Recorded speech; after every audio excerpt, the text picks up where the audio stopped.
Hello students, welcome to chapter revision sessions. After 1D and 2D motions के बाद हम लोग न्यूटन्स लॉज ऑफ मोशंस की discussion कर रहे हैं एंड इस चैप्टर्स में हम न्यूटन सेकेंड लॉ पर बेस्ड जो प्रॉब्लम है उसको कैसे एनालाइज करते हैं उसकी बेसिक इंफॉर्मेशन कलेक्ट करेंगे एंड इस सेशन से आपका चैप्टर क्विक रिविजन्स होता है चैप्टर के सारे इम्पॉर्टेंट इंफॉर्मेशंस मिलती है एंड उसको कैसे हम क्वेश्चंस में लगाते हैं वो वाली एनालिसिस करते हैं एंड इसके बेसिस पर इसी चैप्टर के प्रीवियस ईयर क्वेश्चंस को भी डिस्कशन करते हैं।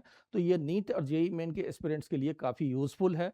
आइए आज के सेशंस में हम न्यूटन सेकेंड लॉ की अप्लीकेशंस कैसे होती है उसको सीखेंगे। यहाँ पर देखिए अगर तो न्यूटन सेकेंड लॉ में फ्री बॉडी डायग्राम को बनाना सीखेंगे। फ्री बॉडी डायग्राम जैसे पुली से रिलेटेड होगा या सिंगल मास होगा तो उस पर फोर्स लग रहा है तो वो एक्सलेट कर रहा है, तो आप फोर्स को कैसे रिप्रेजेंट करते हैं, खास करके अगर एक ही सिस्टम में एक से अधिक मासेज हैं। तो यहाँ पर देखें तो पहला पॉइंट कह रहा है कि draw the force diagram of each body showing all the forces acting on it. मैं इसको एग्जाम्पल से इलस्ट्रेट करूंगा। पहले आप एक ये इंपॉर्टेंट पॉइंट्स को कलेक्ट कर लीजिए। ये कह रहा है कि एक बॉडी पर जितने भी फोर्स लग रहे हैं उस सारे फोर्स को रिप्रेजेंट करो। Identify the directions of acceleration और मोशन फॉर ईच बॉडी। अगर एक से अधिक बॉडी कनेक्ट है उसमें तो सारे बॉडी की एक्सेलरेशंस की डायरेक्शंस को आइडेंटिफाई करने के लिए बोल रहा है। फिर ये कह रहा है कि taking one axis along the direction of accelerations, ऐसा करने से आपको इक्वेशन फॉर्म करने में सहूलियत होगी। ऐसा इसलिए कह रहा है ये कि taking one axis along the direction of acceleration and other perpendicular to it resolve the forces into the respective components. ये कह रहा है कि आप जिस डायरेक्शन में बॉडी एक्सलेट कर रहा है उस डायरेक्शन को एक्स एक्सिस एज्यूम कर लो, मान लो, एंड उसके परपेंडिकुलर वाई एक्सिस मान लीजिए। तो फोर्सेस को उस दोनों एक्सिस में रिजॉल्व करेंगे एंड फिर ये कह रहा है कि form two equations. Net force in the directions of acceleration is equal to ma लिखेंगे and forces which are perpendicular to directions of acceleration must balance each other. तो अब हम इसी से रिलेटेड एक एग्जांपल ले लेते हैं और इसको इलस्ट्रेट करते हैं। जैसे मान लीजिए कि ये आपका एक इंक्लाइंड सरफेस है और यहाँ पर एक मास m है और ये थीटा है, और मान लीजिए मास m है और इस पर एक एक्सटर्नल फोर्स लगा करके इसको आगे ड्रॉ कर रहे हैं। तो यहाँ पर एक्सेलरेशंस इस डायरेक्शंस में है, इस डायरेक्शंस में उसकी एक्सेलरेशंस है, और यहाँ पर अगर देखेंगे तो आपका mg इस डायरेक्शंस में एक्ट कर रहा है और mg का इस डायरेक्शंस में कंपोनेंट mg साइन थीटा है और mg के परपेंडिकुलर डायरेक्शंस में देखेंगे तो इस डायरेक्शंस में आपको mg cos थीटा है, इस डायरेक्शंस में mg cos थीटा है, एंड ये सरफेस के परपेंडिकुलर इस डायरेक्शंस में नॉर्मल लग रहा है। अब ये कह रहा है, पहला पॉइंट देखिए क्या कह रहा है कि draw the force diagram of each body showing all the forces acting on it. तो हमारे केसेस में सिंगल मास है और सिंगल मास पर जो जो फोर्स लग रहा है उसको हमने रिप्रेजेंट कर लिया है। तो एक्चुअल में देखेंगे दो ही फोर्स लग रहे हैं, एक mg एंड f, तो उसको रिप्रेजेंट किया। दूसरा कह रहा है कि identify the directions of acceleration और मोशन फॉर ईच बॉडी। तो यहाँ पर आइडेंटिफाई किया कि ये डायरेक्शंस है एक्सेलरेशंस का।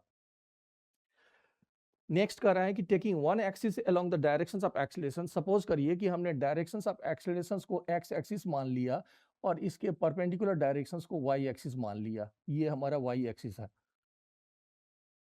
तो ये कह रहा है कि resolve the forces into respective components. तो अब हमने क्या किया है, रिजॉल्व कर दिया है एक्स एंड वाई एक्सिस जो हमने सेलेक्ट किया है उसमें mg को रिजॉल्व कर दिया है।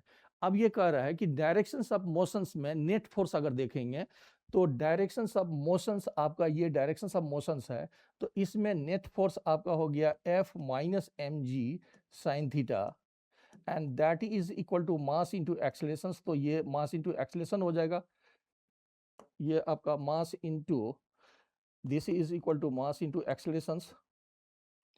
यहाँ पर मैं इसको हटा देता हूँ एंड फिर देखिए ये कह रहा है कि forces which are perpendicular the directions of accelerations must balance each other. तो यहाँ पर आपका जो n है वो mg cos थीटा के बराबर है। तो इस तरह से एनालाइज करके आप जो है अपने न्यूटन्स लॉ सेकेंड लॉ पर बेस्ड जो न्यूमेरिकल्स है उसको आसान कर सकते हैं। मतलब ये सिंपल कह रहा है कि आप जो भी फोर्स एक बॉडी पर लग रहा है उसको रिप्रेजेंट करिए एंड डायरेक्शंस ऑफ एक्सेलरेशंस को आइडेंटिफाई करिए एंड डायरेक्शंस ऑफ एक्सेलरेशंस के परपेंडिकुलर एक एक्सिस लो, एक एक्सिस डायरेक्शंस ऑफ एक्सेलरेशन के अलोंग लो। जो भी फोर्स लग रहा है उसको उस दो कंपोनेंट में रिजॉल्व करिए एंड डायरेक्शंस ऑफ एक्सेलरेशंस में नेट फोर्स को मास इनटू एक्सेलरेशंस लिखिए एंड डायरेक्शंस ऑफ मोशन के परपेंडिकुलर जो फोर्सेज है वो एक दूसरे को बैलेंस करेगा। तो इसके बेसिस पर प्रॉब्लम को एनालाइज करना आसान है। जैसे आप देखो कि हमने सिंपल कंसेप्ट लिया है कि आप फ्री बॉडी डायग्राम को कैसे यूज करोगे। जैसे फर्स्ट केसेस में एक मास कॉर्ड से हैंग है और ये मास रेस्ट में है, कोई भी मोशन नहीं है। तो अगर आप देखेंगे यहाँ पर तो हम सिर्फ इस मास का अगर फ्री बॉडी डायग्राम बनाए तो ये कॉर्ड होगा तो अपवर्ड डायरेक्शंस में टेंशन लगेगा एंड डाउनवर्ड डायरेक्शंस में mg लग रहा है और ये रेस्ट में है। तो रेस्ट में अगर होगा तो आप ऐसे लिख सकते हो कि t minus M G equal to M A, यानी कि that will be equal to m multiplied by 0, यानी कि ये 0 होगा। यानी कि इस केसेस में टेंशन की वैल्यू mg हो जाएगा एंड हर एक केसेस में टेंशन को फाइंड करने के लिए क्वेश्चन में बोल रहा है कि find the tension in each case. अब दूसरा एग्जाम्पल अगर देखिए तो दूसरे एग्जाम्पल्स में ये एक लिफ्ट है and this lift is accelerating upward with acceleration 2 metre पर सेकेंड स्क्वायर एंड इस मास की वैल्यू 6 kg है। एक्सेलरेशन अपवर्ड डायरेक्शंस में है। तो यहाँ पर अगर आप फ्री बॉडी देखो तो ये आपका 6g इस डायरेक्शंस में लग रहा है एंड टेंशन ऊपर की तरफ लग रहा है और एक्सेलरेशन ऊपर है, ऐसा कह रहा है। तो दूसरा और कोई फोर्स नहीं है इस केसेस में। तो आपका net force in the directions of motions या in the directions of accelerations t minus M G, यानी कि t माइनस 6g आ जाएगा and that is equal to mass into accelerations. तो इसको 6a लिख सकते हैं। तो और a का वैल्यू 2 दिया हुआ है तो यहाँ पर अगर देखेंगे तो टेंशन की value 6 and g plus a आ जाएगा और a की वैल्यू आपको 2 दिया हुआ है तो ये 72 न्यूटन्स आ जाएगा। एंड यहाँ पर अगर देखेंगे तो 4g, तो ये 4g यानी कि इस केसेस में 40 न्यूटन है। नेक्स्ट दूसरे वाले एग्जांपल में देखिए, अब बेसिकली आप फ्री बॉडी डायग्राम में फोर्स को कैसे रिप्रेजेंट करते हैं हम उससे रिलेटेड काम कर रहे हैं अभी। तो यहाँ पर देखेंगे तो एक्सेलरेशन डाउनवर्ड डायरेक्शंस में 2 मीटर पर सेकेंड स्क्वायर है। अब यहाँ पर अगर मैं फिर से देखूं तो मास आपका 5g है तो 5g इस डायरेक्शंस में लग रहा है एंड टेंशन अपवर्ड डायरेक्शंस में लग रहा है, लेकिन इस बार एक्सेलरेशन डाउनवर्ड डायरेक्शंस में है जिसकी मैग्नीट्यूड 2 मीटर पर सेकेंड स्क्वायर दिया हुआ है। तो इसका मतलब इस केसेस में 5g is greater than t। आपको net force in the directions of acceleration निकालना है। तो यहाँ पर एक्सेलरेशंस के डायरेक्शंस में net force 5g minus T होगा, जबकि पहले इस एग्जांपल्स में हमने नेट फोर्स को t माइनस 6g लिखा है क्योंकि डायरेक्शंस ऑफ मोशंस के तरफ जो फोर्स होगा वो लार्जर फोर्स होगा। That's why 5g minus T को यहाँ पर आप लिख सकते हैं 5a एंड इसके बेसिस पर t equal to 5g and minus a लिख सकते हैं।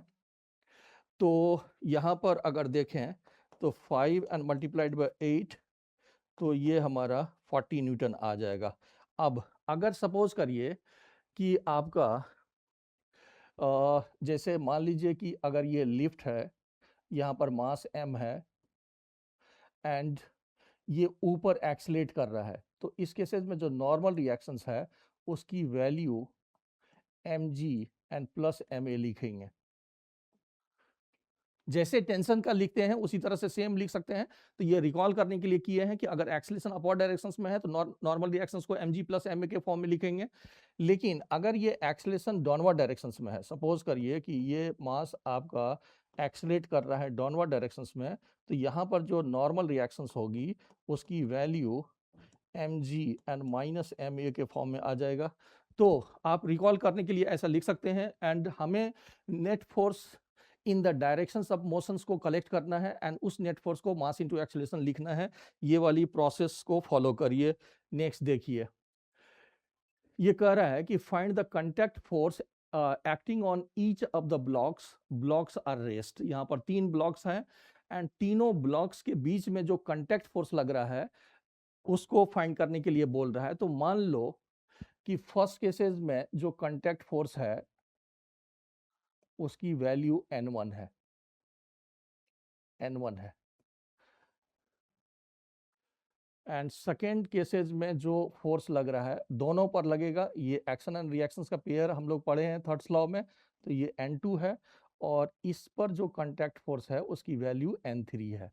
अब यहाँ पर आप एक एक मास लो और उसकी रिप्रेजेंटेशंस करो। ये रेस्ट में है, ये क्वेश्चन में दिया हुआ है कि मूव नहीं कर रहा है, ये रेस्ट में है। तो अगर हम m1 मास लेते हैं, अगर आप m1 लेते हो तो m1 के लिए m1g इस डायरेक्शंस में लगेगा एंड नॉर्मल रिएक्शंस इस पर ऊपर की तरफ लग रहा है लेट n1, और ये रेस्ट में है, इसीलिए हम n1 एंड माइनस m1g को 0 लिखेंगे। तो यहाँ से n1 की वैल्यू m1g आ जाएगा। अब अगर हम m2 का देखें, तो अब अगर हम m2 का देख रहे हैं, लेट सपोज करिए ये मास m2 है, तो यहाँ पर इसकी जो वेट होगी m2g, ये तो नीचे लग रहा है एंड नीचे से इस पर एक नॉर्मल कांटेक्ट फोर्स लग रहा है n2 एंड ऊपर से लग रहा है n1। ये समझिए कि यहाँ पर जो n1 है वो m1 पर भी लग रहा है, m2 पर भी लग रहा है। तो अब अगर इसके लिए इक्वेशन लिखें तो n1 और m2g सेम डायरेक्शंस में है, तो m2 के लिए क्या लिखोगे, n1 plus m2g and minus n2 will be equal to 0, और n1 की वैल्यू हमने m1g कलेक्ट किए हुए हैं, तो यहाँ पर m1g and plus m2g will be equal to n2, ऐसा लिख सकते हैं। एंड अब अगर थर्ड का देखें, अगर आप m3 का देखो, अगर m3 का देखो, ये m3 है एंड इसमें यहाँ पर लग रहा है n3 और ऊपर से लग रहा है n2, और इसकी वेट m3g डाउनवर्ड डायरेक्शंस में लग रहा है। तो यहाँ पर देखेंगे तो n2 और m3g डाउनवर्ड डायरेक्शंस में लग रहा है, तो n2 plus m3g and minus n3 equal to 0 हो जाएगा। तो n2 की वैल्यू अगर डाल दें तो m1g and plus m2g and plus m3g will be equal to n3, ऐसा आ सकता है। तो आपको फोर्स की रिप्रेजेंटेशंस आना चाहिए, एंड फोर्स की रिप्रेजेंटेशंस अगर हम लोग सीख गए हैं तो उसके बेसिस पर identify the directions of motions, and motion के डायरेक्शंस में नेट फोर्स निकालिए एंड उसको मास इनटू एक्सेलरेशन लिखिए, क्वेश्चन आसान हो जाएगा उससे। नेक्स्ट देखिए, find the tension in the cord, the normal reaction n exerted by wedge on the block, the forces exerted by the wall and floor on the veg. ये हमारा veg है जिसकी मास कैपिटल M है, और ये एक block code से hang कर रहा है एंड ये पूरी सिस्टम रेस्ट में है, ऐसा क्वेश्चन में दिया हुआ है। ये पूरी सिस्टम रेस्ट में है, तो इसके बेसिस पर टेंशन इन द कॉर्ड निकालना है, and normal reaction n exerted by the wedge on the block निकालना है, and forces exerted by the wall and floor on the wedge निकालना है। तो अगर आप फ्री बॉडी डायग्राम मान लीजिए स्मॉल m का निकाल रहे हैं, ये आपका स्मॉल m का निकाल रहे हैं, या इसको जैसा सरफेस पर है उसी तरह से ले लीजिए तो ज़्यादा अच्छा होगा। कि मान लीजिए ये सरफेस पर है तो इसी को ले लेते हैं। फ्री बॉडी डायग्राम में हम क्या करते हैं, अगर एक से अधिक मास है तो उसमें से एक फोर्स को निकालते हैं और उस पर जितनी फोर्स जिस डायरेक्शंस में लग रहा है उसको रिप्रेजेंट करते हैं।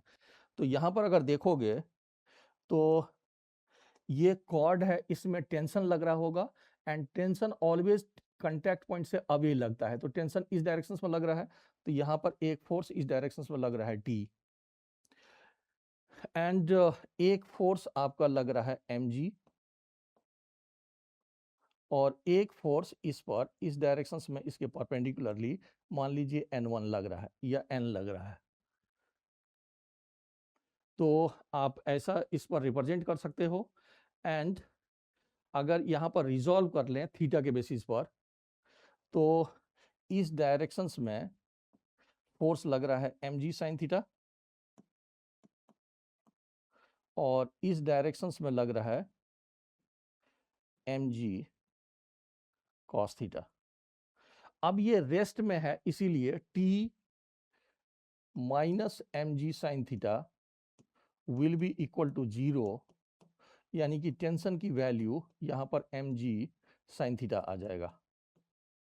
एंड नॉर्मल रिएक्शंस की वैल्यू यहाँ से आप देख सकते हो, नॉर्मल रिएक्शंस की वैल्यू mg cos थीटा आ जाएगा। तो नॉर्मल रिएक्शंस की वैल्यू mg cos थीटा आ गया। एंड यहाँ पर आप ऐसे कह सकते हो कि यहाँ पर जो नॉर्मल रिएक्शंस है n, और ये वेज पर भी लग रहा है n, ये दोनों पर लगेगा, दोनों की इक्वल एंड अपोजिट लगेगी। तो आप यहाँ पर अब वेज का करो, ये हमने ब्लॉक की जो मास m है उसको निकाल करके उसकी फ्री बॉडी बनाए। अब अगर free body diagram of ways देखें, अगर free body diagram of ways देखें तो दिस इज योर वेज। अब ये नॉर्मल रिएक्शंस जो है, यहाँ पर एक नॉर्मल रिएक्शंस लग रहा है जो कि इस पर नॉर्मल रिएक्शंस इस डायरेक्शंस में लग रहा है, ये आप देख सकते हैं।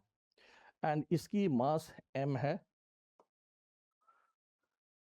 और फ्लोर से सपोज करिए कि नॉर्मल रिएक्शंस को हम nf लिख देते हैं एंड वॉल की नॉर्मल रिएक्शंस को nw लिख देते हैं।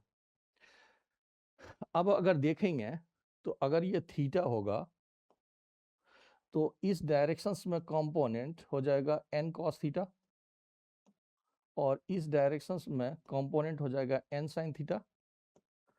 अब आपका देखेंगे तो n sin थीटा के अपोजिट सिंगल फोर्स लग रहा है, इसीलिए कांटेक्ट फोर्स या normal force of the wall will be equal to n sin theta, और n की वैल्यू हम mg cos थीटा कलेक्ट किए हुए हैं, तो इसका मतलब contact force by the wall will be equal to mg cos theta and sin theta, ये आ जाएगा। अब यहाँ पर अगर देखेंगे तो ये फोर्स इस डायरेक्शन में लग रहा है और यहाँ पर mg इस डायरेक्शन में लग रहा है और प्लस n cos थीटा भी लग रहा है। तो normal force by the wall, यहाँ पर देखेंगे तो वॉल से जो नॉर्मल फोर्स लग रहा है उसको हमने फ्लोर से जो लग रहा है उसको nf लिखा है, तो एंड यहाँ से जो लग रही है उसको nw लिखा है, तो इसकी वैल्यू फाइंड करने के लिए बोल रहा है। तो यहाँ पर अगर nf लिखोगे यानी कि normal force by the floor, so that will be equal to mg and plus n cos theta, and n का वैल्यू अगर ये फिट कर दें तो ये mg and plus mg cos square theta आ जाएगा, ये cos स्क्वायर थीटा आ जाएगा। तो मेरे ख्याल से इस तरह से एनालाइज करके आप कॉम्प्लिकेटेड क्वेश्चंस को भी सॉल्व कर सकते हैं। हम बेसिक लेवल पर अभी काम कर रहे हैं। नेक्स्ट देखिए, अब ये कह रहा है कि आप find the contact force between A and B. तो यहां पर अगर देखोगे तो आपका यहाँ पर जो कांटेक्ट फोर्स लग रहा है ए पर इस डायरेक्शन में लग रहा है, let this is the N, और बी पर इस डायरेक्शन में लग रहा है एन। अब यहाँ पर हम ए का अगर फ्री बॉडी डायग्राम बनाएं तो इसकी मास आपको 10 kg दिया हुआ है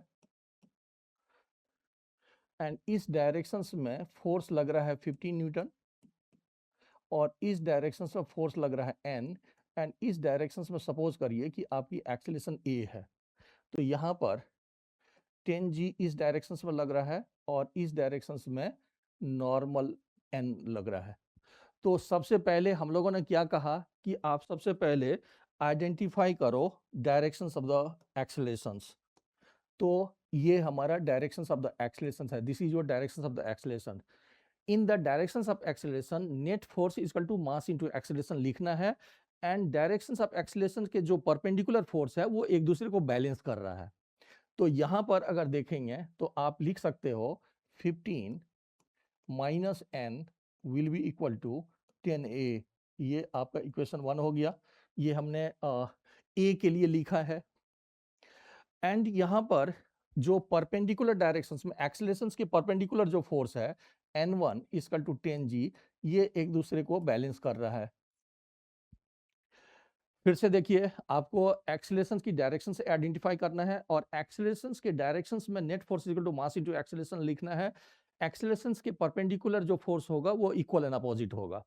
अब यहाँ पर देखेंगे, अगर बी के लिए देखें तो बी की मास 5 kg है, एंड बी पर इस डायरेक्शंस में एक कांटेक्ट फोर्स लग रहा है, एंड 15 न्यूटन को, यहाँ पर जो स्टूडेंट्स को कंफ्यूजन है कि 15 न्यूटन को 5 kg पर रिप्रेजेंट नहीं करना है। जब फ्री बॉडी डायग्राम बनाते हैं तो जो फोर्स जिस पर लग रहा है उसी पर रिप्रेजेंट करना है। 15 का एक पार्ट लग रहा है 5 kg पर, एंड दोनों की एक्सीलरेशन इसके केस में सेम है। तो यहाँ पर फ्री बॉडी डायग्राम जब 5 kg यानी कि बी का जब फ्री बॉडी डायग्राम बनाएंगे तो उसमें 15 न्यूटन को 5 kg पर नहीं दिखाएंगे, वो ऑलरेडी ए पर रिप्रेजेंटेड है। तो यहाँ पर अगर देखें तो यहाँ पर 5g इस डायरेक्शन में लग रहा है और n2 इस डायरेक्शन में लग रहा है, और this is the directions of the accelerations. तो हमें एक्सेलरेशंस के डायरेक्शंस में नेट फोर्स को कलेक्ट करना है, तो only n is acting in the directions of acceleration. तो यहाँ पर हम b के लिए देखेंगे तो यहाँ पर n इक्वल टू 5a लिख देंगे, तो ये आपका दूसरा इक्वेशन हो गया।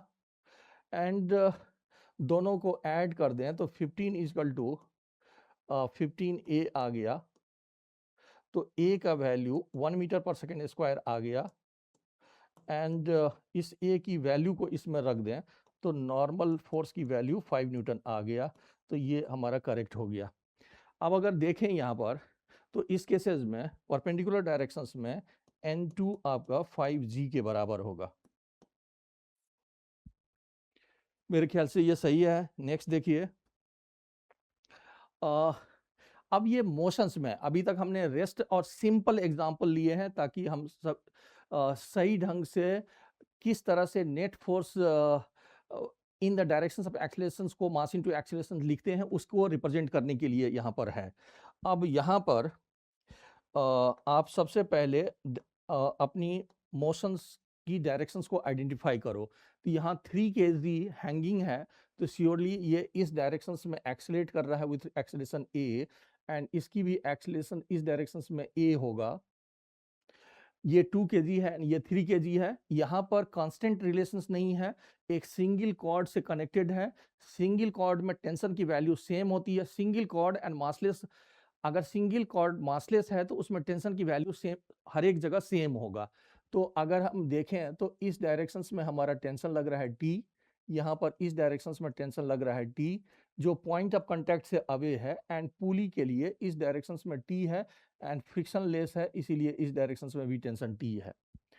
अब अगर आप 2 kg का देखो तो दिस इज द डायरेक्शंस। अब अगर आप फ्री बॉडी डायग्राम्स को बनाने की कोशिश करो तो हम 2 kg को बाहर निकाल रहे हैं, तो ये हमारा 2 kg है। यहाँ पर 2g इस डायरेक्शंस में लग रहा है और इसकी नॉर्मल रिएक्शन सपोज करिए n1 है, और इस डायरेक्शंस में t है, and this is the directions of the accelerations. तो हम लोगों ने क्या कहा है कि net force in the directions of acceleration will be equal to the mass into acceleration. तो यहाँ पर t इक्वल टू 2a हो जाएगा, एंड एक्सेलरेशंस के परपेंडिकुलर डायरेक्शंस में जो फोर्स लग रहा है वो सपोर्टिव फोर्स है, यानी कि n1 इक्वल टू 2g हो जाएगा, उसकी नीड नहीं है यहाँ पर। अब अगर 3 kg का देखें, जैसे मैं यहाँ पर ले लेता हूँ अगर 3 kg का, तो यहाँ पर 3g इस डायरेक्शंस में लग रहा है और इसके ऊपर t इस डायरेक्शंस में लग रहा है और this is the directions of the accelerations. तो हमें एक्सेलरेशंस के डायरेक्शंस में नेट फोर्स निकालना है, तो यहाँ पर 3g माइनस टी लिखेंगे। अगर ये ऊपर जा रहा होता तो t माइनस 3g लिखते। तो यहाँ पर अब हम लिख रहे हैं 3g minus T equal to 3a। तो इस दोनों को अगर सॉल्व कर लें तो 3g इक्वल टू आ गया 5a। तो इससे a की वैल्यू 3g/5 आ गया। एंड किसी एक इक्वेशंस में t की वैल्यू को, इस a की वैल्यू को फिट करके आप t भी निकाल सकते हैं, या डायरेक्टली यहाँ पर फिट कर दें अगर, तो t की वैल्यू 3g/5 लिखेंगे तो ये 6g/5 न्यूटन में आ जाएगा एंड ये मीटर पर सेकेंड स्क्वायर में है। तो मेरे ख्याल से आसान है, ये टफ नहीं है, ये इजी है। अब यहाँ पर दूसरा वाला क्वेश्चन देखिए, दूसरे वाले क्वेश्चंस में देखिए क्या कह रहा है कि आपका फिर से आप एक्सेलरेशंस की डायरेक्शंस को आइडेंटिफाई करो। इन केस अगर आपने गलत डायरेक्शंस ले लिया है एक्सेलरेशंस का, तो आंसर जो है वो निगेटिव में आएगा लेकिन मैग्नीट्यूड सेम होगी। तो अगर आंसर एक्सेलरेशंस का निगेटिव आ रहा है, इसका मतलब हमने जो डायरेक्शंस लिया है उसके अपोजिट डायरेक्शंस में बॉडी मूव कर रहा है। यहाँ पर अगर देखेंगे तो ये इस डायरेक्शंस में एक्सेलरेशन a है और इस डायरेक्शंस में 3 kg की एक्सेलरेशन a है। तो अगर 2 kg का देखें, अगर आप 2 kg का देखोगे तो यहां पर एक ही फोर्स लग रहा है एक्सेलरेशंस के डायरेक्शंस में, दैट इज t। तो आपका 2 kg के लिए इस डायरेक्शंस में एक्सेलरेशन लग रहा है t and this is the directions of the accelerations. And यहाँ एक्सेलरेशंस के परपेंडिकुलर जो है वो 2g लग रहा है, उसको लिखने की जरूरत नहीं है वैसे, ये 2g लग रहा है और इस पर जो नॉर्मल रिएक्शंस है वो सपोज करिए n1 है। तो यहाँ पर आप एक इक्वेशन डायरेक्टली लिखोगे 2a, ये डायरेक्टली लिख दीजिए। अब यहाँ पर देखेंगे तो इसके परपेंडिकुलर कंपोनेंट हो जाएगा mg cos थीटा और इसके पैरेलल हो जाएगा mg sin थीटा। एंड यहाँ पर टेंशन की वैल्यू इस डायरेक्शंस में t है और ये एक्सेलरेशंस की डायरेक्शंस है। तो अब अगर सपोज करिए कि आप 3 kg के लिए लगा रहे हैं, तो 3 kg के लिए अगर देखें तो इस डायरेक्शंस में ये थीटा है, ये इस डायरेक्शंस में 3g sin थीटा लग रहा है एंड इस डायरेक्शंस में टेंशन लग रहा है और this is directions of the accelerations. तो यहाँ पर आप 3g sin थीटा ग्रेटर है, तो यहाँ पर 3g sin theta minus T equal to 3a लिखेंगे एंड थीटा की वैल्यू 30 डिग्री है, तो दोनों को अगर ऐड करें तो ये हो गया 3g/2 इक्वल टू 5a। तो a का वैल्यू 3g/10 आ जाएगा। एंड अगर g की वैल्यू आप 10 ले रहे हो तो a की वैल्यू 3 मीटर पर सेकेंड स्क्वायर आ जाएगा, अगर g की वैल्यू 10 ले रहे हो तो। एंड यही वाली a की वैल्यू को फिर से वापस इसमें रख देंगे तो आपको टेंशन की भी वैल्यू निकल जाएगी इस केसेस में। एंड यहाँ पर अगर देखें नेक्स्ट क्वेश्चन में, अगर देखें तो नेक्स्ट क्वेश्चंस में जो 3 kg ब्लॉक है वो 2 कॉर्ड से अटैच है, दोनों कॉर्ड अलग अलग है।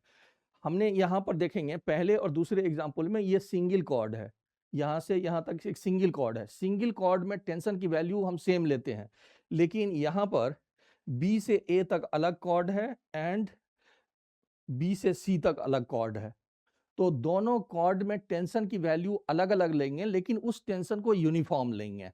जैसे मान लीजिए कि हमने इस डायरेक्शंस में टेंशन लिया T1, तो यहाँ पर टेंशन है T1, ये थोड़ा ध्यान रखिए, ये टेंशन T1 है और यहाँ पर आपका टेंशन T2 है और ये वाली टेंशन हमारा T2 है। एंड ये मोशन इस डायरेक्शंस में है, इस डायरेक्शंस में है, ये नीचे जा रहा है ए एक्सेलरेशन से। कांस्टेंट रिलेशंस नहीं है, हर एक की एक्सेलरेशन ए होगी तो इसकी एक्सेलरेशन ऊपर की तरफ है। तो अब यहाँ पर आप इक्वेशन लिखिए, हम सिर्फ इक्वेशन लिख रहे हैं इस केसेस में। अगर आप इक्वेशन लिखो, डायरेक्शंस ऑफ मोशंस में आपको net force equal to mass into acceleration लिखना है। तो यहाँ पर देखेंगे तो यहाँ पर 2g इस डायरेक्शंस में एक्ट कर रहा है और ये नीचे जा रहा है। तो पहला इक्वेशंस हम 2 kg के लिए लिख रहे हैं, तो that is 2g minus T1 equal to 2a। अब 3 kg के लिए देखें तो लेफ्ट की तरफ T1 है एंड राइट की तरफ T2 है, और ये उसके एक्सेलरेशंस का डायरेक्शंस है। तो इसका मतलब T1 बड़ा होगा। तो यहाँ पर आप लिख सकते हो T1 minus T2 equal to 3a, ऐसा लिख सकते हैं। एंड 1 kg के लिए देखें तो यहाँ पर 1g नीचे लग रहा है एंड T2 ऊपर लग रहा है, एंड एक्सेलरेशन का डायरेक्शन ये है, this is the direction of acceleration. इसका मतलब T2 बड़ा होगा। इसका मतलब आप T2 minus 1g equal to 1a लिख सकते हैं। एंड ये इसको ऐड कर लेंगे तो आपका T2 कैंसिल हो जाएगा, T1 कैंसिल हो जाएगा, 2g माइनस 1g तो बचेगा 1g एंड इक्वल टू हो जाएगा 7a। तो a का वैल्यू g/7 आ सकता है, ये आ जाएगा आपका। जैसे मैं एक और एग्जांपल दे देता हूं। जैसे मान लीजिए कि ये एक ब्लॉक है एंड यहाँ पर सपोज करिए कि ये 2 kg का एक मास है एंड ये सपोज करिए कि 4 kg का एक मास है। तो एंड कॉर्ड मासलेस है, ये गिवन है। अब अगर यहाँ पर देखें तो ये अगर a एक्सेलरेशन से नीचे आ रहा है तो ये a एक्सेलरेशन से ऊपर जा रहा है। तो मैं इसी में रिप्रेजेंट कर देता हूँ कि यहाँ पर 4g नीचे लग रहा है और यहाँ पर टेंशन ऊपर लग रहा है इस डायरेक्शंस में, और ये नीचे जा रहा है। तो इसका मतलब इसके लिए हम इक्वेशन लिख सकते हैं 4g minus T equal to 4a।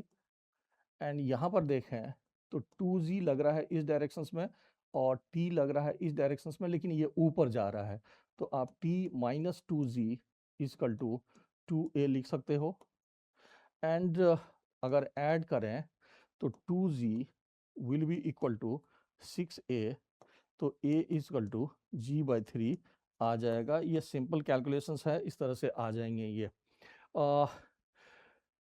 अब मैं एक और एग्जांपल दे देता हूं। जैसे सपोज करिए कि आपका ये सपोज करिए कि आपका 1 kg है, कॉर्ड से अटैच है, ये 2 kg है, ये 3 kg है, एंड यहाँ पर सपोज करिए कि 30 न्यूटन का एक फोर्स लगा रहे हैं। तो आपको यहाँ पर कोई कांस्टेंट रिलेशंस नहीं है, इसीलिए तीनों की, एंड फ्रिक्शन नहीं है, अभी फ्रिक्शन 0 है ऐसा क्वेश्चन में दिया हुआ है। ये फ्रिक्शन वाली को अलग से डील करेंगे। तो सबसे पहले अगर देखें तो यहाँ पर दो अलग अलग कॉर्ड है।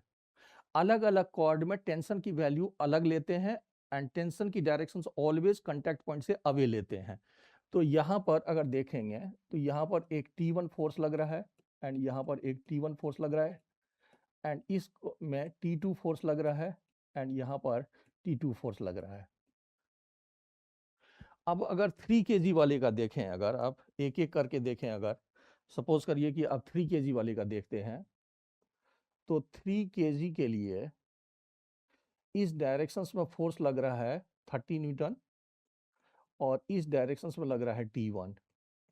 एंड इसके परपेंडिकुलर वाले कंपोनेंट को मैं लिख नहीं रहा हूं। यहाँ पर जो नॉर्मल रिएक्शंस होगा वो 3g के बराबर होगा, उसको लिखने की जरूरत नहीं है, क्योंकि एक्सीलरेशंस के डायरेक्शंस के परपेंडिकुलर जो फोर्स लग रहा है वो दोनों इक्वल एंड अपोजिट होगा, तो उसको लिख नहीं रहे हैं।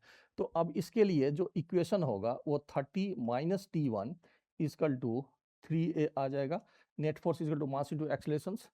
अब अगर आप 2 kg के लिए लिख रहे हो लेट, तो 2 kg के लिए इस डायरेक्शंस में है T1 एंड इसके अपोजिट डायरेक्शंस में है T2। तो इसके लिए आप लिख सकते हो T1 minus T2 equal to 2a लिख सकते हैं, क्योंकि एक्सेलरेशन इस डायरेक्शंस में है तो T1 बड़ा होगा। एंड जो 2G एंड नॉर्मल रिएक्शंस है उसको मैं नहीं लिख नहीं रहा हूँ। एंड यहाँ पर ये 1 kg है, लेट ये अगर 1 kg है तो इस डायरेक्शंस में T2 लग रहा है, और यहाँ पर कोई फ्रिक्शंस नहीं है तो इस डायरेक्शंस में कुछ नहीं है, तो यहाँ पर आप लिख सकते हो this is the directions of the accelerations, इसीलिए इसको T2 इक्वल टू 1a लिख सकते हैं। तो अब यहाँ पर ये कैंसिल आउट हो जाएगा, तो 30 इक्वल टू 6a आ गया, यानी कि a की वैल्यू 5 मीटर पर सेकेंड स्क्वायर आ गया। एंड किसी एक में आप a की वैल्यू को फिट करके टेंशन निकाल सकते हैं। जैसे यहाँ पर T2 डायरेक्टली लिख सकते हो, तो T2 का वैल्यू आपका कितना हो गया, 5 न्यूटन हो गया।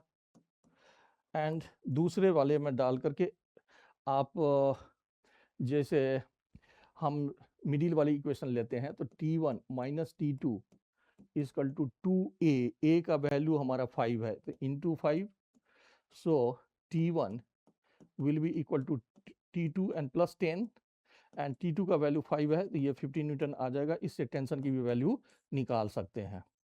अब ये जो फ्री बॉडी डायग्राम या पुली से रिलेटेड हमारा जो अप्रोच है, ये कंटिन्यूड रहेगा। एंड नेक्स्ट लेसन्स में हम कांस्टेंट रिलेशंस को इलेबोरेट करेंगे।